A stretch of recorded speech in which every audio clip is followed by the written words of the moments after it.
आज काय मग? चला बघूया.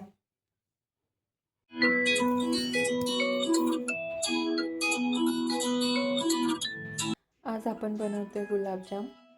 गुलाबजाम बनवण्यासाठी हा खवा मी घरीच बनवला आहे. घरीच दूध आणून ते आटवून त्याचा खवा बनवला आहे. तर आता आपण गुलाबजाम बनवायला सुरुवात करूया. तर यामध्ये आपण आता पीठ घालून गोळा मळून घेणार आहोत. तर इथे मी गव्हाच्या पिठाचा वापर करणार आहे.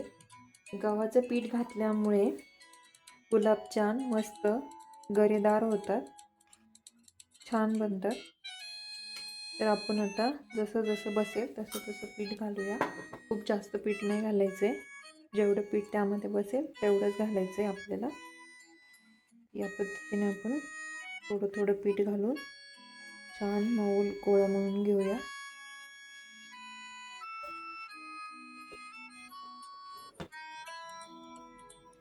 आपला गोळा मळून रेडी आहे. आता आपण छोटे छोटे बॉल बनवून घेऊया.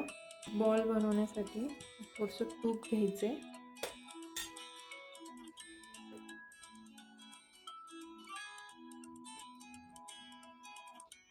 तूप घ्यायचे, थोडंसं हाताला लावून घ्यायचे तूप.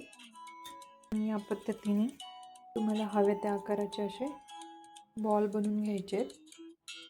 आपण एक एक करून आता बॉल बनवून घेऊया. आता आपले बॉल्स बनवून रेडी आहेत. आपण आता तळून घेऊया. पण तळून घेण्या अगोदर आपण गुलाबजामसाठी पाक बनवूया. साखर घालायची, पाणी घालायचं, थोडंसं पाणी घालूया.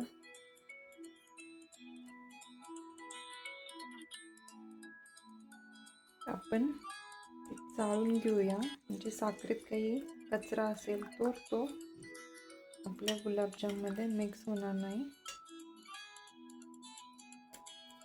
यामध्ये आपण थोडंसं केशर ॲड करूया फ्लेवरसाठी. वेलची पावडर घालूया थोडी.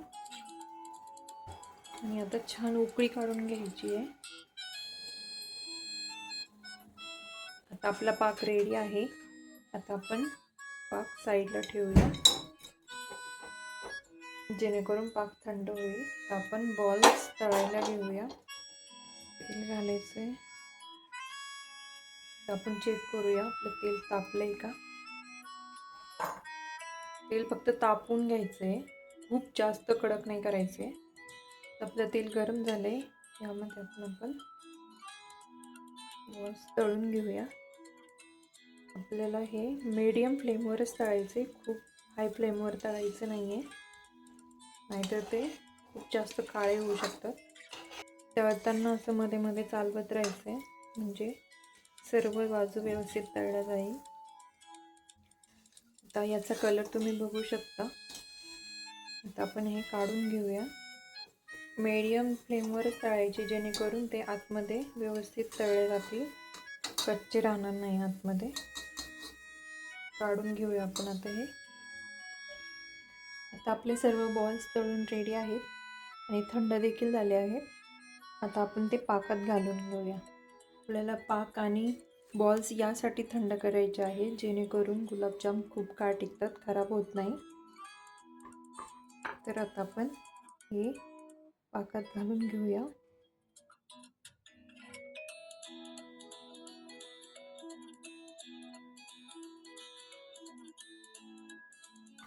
आता आपल्याला हे 1 तास असंच ठेवायचं आहे, जेणेकरून गुलाबजाममध्ये व्यवस्थित पाक उतरेल.